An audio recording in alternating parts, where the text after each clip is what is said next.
सालों साल पहले एक बुढ़िया सूर्य देव की भक्ति में पूरी तरह से लीन थी। वो हर रविवार को सुबह स्नान कर घर के आंगन को गोबर से अच्छी तरह लिपाई करके सूर्य देव की पूजा करती थी। फिर सूर्य देव के लिए व्रत रखकर शाम को उन्हें भोग लगाने के बाद भोजन करती थी। उस बुढ़िया की भक्ति भावना से देव काफी प्रसन्न थे और भगवान की कृपा से उस बुढ़िया को किसी तरह की परेशानी नहीं होती थी। उस बुढ़िया की खुशी और संपन्नता को देखकर उसकी पड़ोसन को जलन होने लगी। वह बुढ़िया अपनी पड़ोसन के आंगन में बंधी गाय के गोबर से ही आंगन लीपा करती थी। पड़ोसन ने जलन के मारे उस गाय को आंगन की जगह घर के अंदर बांधना शुरू कर दिया। अब अगले रविवार को सुबह बुढ़िया को सूर्यदेव की पूजा करने के लिए घर गाय का गोबर नहीं मिला, जिस कारण वे सूर्यदेव की पूजा नहीं कर पाई और पूरे दिन खुद भी भूखी रही। रात में सूर्यदेव उस बुढ़िया को सपने में आए और उससे पूजा न करने और भोग न लगाने का कारण पूछा। जवाब में बुढ़िया ने बताया, घर के आंगन को लीपने के लिए गोबर नहीं था, इसलिए पूजा नहीं कर पाई।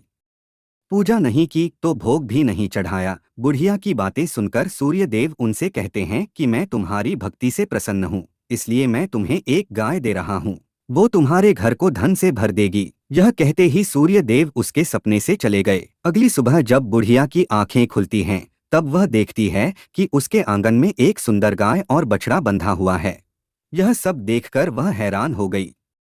उसे सपने की कोई बात याद नहीं थी। इसे उसने सूर्यदेव की कृपा समझा और गाय को चारा देने लगी। बुढ़िया के आंगन में सुंदर गाय और बछड़े को देखकर पड़ोसन की जलन बढ़ गई। कुछ देर बाद जब बुढ़िया घर के अंदर जाती है तो गाय सोने का गोबर करती है। यह देखकर पड़ोसन चौंक जाती है और उस गोबर को उठाकर अपने घर ले आती है और अपने गाय के गोबर को उसके आंगन में रख देती है। यह सिलसिला कुछ दिनों तक चलता रहा और वो पड़ोसन धनवान हो गई। इधर बुढ़िया को किसी बात की खबर नहीं थी, क्योंकि वो सूर्यदेव की भक्ति में ही खोई रहती थी। उधर सूर्यदेव को उस महिला की हरकतों पर काफी गुस्सा आता है। उनके गुस्से के कारण धूप काफी बढ़ जाती है, जिस कारण बुढ़िया गाय और उसके बछड़े को घर के अंदर बांध देती है। उसी रात आंधी चलने लगती है, इसलिए वह गाय और बछड़े को आंगन में नहीं निकालती। रात भर गाय घर के अंदर ही बंधी रही। सुबह जैसे ही बुढ़िया की नींद खुलती है तो वो सोने का गोबर देखकर हैरान हो जाती है। उस दिन के बाद से रोजाना वो गाय को घर के अंदर ही बांधने लगी।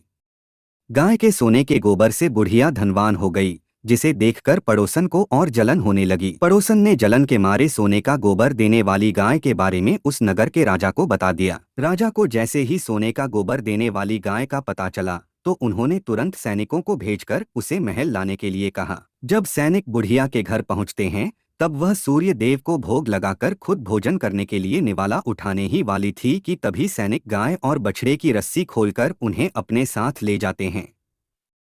बुढ़िया उनसे गाय और बछड़े को न ले जाने की प्रार्थना करती है, लेकिन राजा के सैनिक बुढ़िया की एक नहीं सुनते। कुछ ही देर में सैनिक गाय को राजा के पास ले जाते हैं। राजा गाय की सुंदरता को देखकर बहुत खुश होते हैं और उसे अपने ही पास रख लेते हैं। गाय व बछड़े के जाने के गम में बुढ़िया बिना खाए पिए पूरे दिन सूर्य देव से गाय और बछड़े को लौटाने की प्रार्थना करती है। इधर दूसरे दिन सुबह राजा सोने का गोबर देखकर हैरान हो जाता है। उधर बुढ़िया भूखी प्यासी सूर्य देव की प्रार्थना में लगी रहती है। बुढ़िया की तकलीफ देखकर सूर्य देव अगली रात राजा के सपने में आकर कहते हैं कि अगर तुमने इस गाय और उसके बछड़े को नहीं लौटाया तो तुम्हारे राज्य पर संकट आ जाएगा, तुम्हारी धन संपत्ति सब नष्ट हो जाएगी।